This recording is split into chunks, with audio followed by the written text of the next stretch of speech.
কথা আছিল। যাক এবার ভোটটা কাক দিবে ভাই? যাই যা বকু ভোটটা তেমন দাঁড়িপাল্লা ফকু।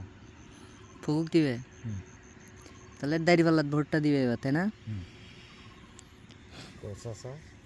তা তুমি ধান শীষের দিবে চাচ্ছ না কে? কি হয়েছে? ওরা কি অন্যায় করছে?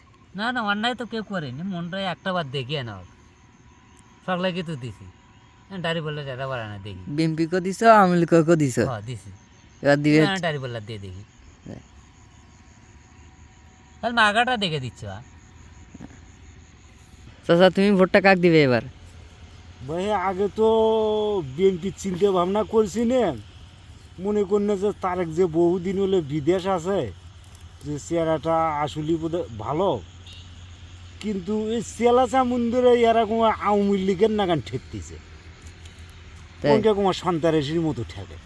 তা তো এরা কি কিছু বোঝে না যে চাঁদাবাজি, গাউজুরালি এগুলো জিনিস মানুষ ভদ্র ফ্যামিলি লোক এরা পছন্দ করে না, কথাটা বুঝুনি। যে জামাত তো হলে এটা মনে করেন সাদা ছিলে, হ্যাঁ, এর মধ্যে তো কোনো ভেজাল দেখি না। যাই হোক, এরা সবসময় ইসলামী পদেই থাকে, সামাজিক দৃষ্টান্তই থাকে, তো মনে করো যে সেই হিসেবে জামাতের দিকে কুমা মনটা চাচ্ছে, মনটা চাচ্ছে জামাতক, মানে দাড়িপাল্লাত ভোট দিবে। দাঁড়িয়ে বললাম যাক আলহামদুলিল্লাহ। এই হিসেবে।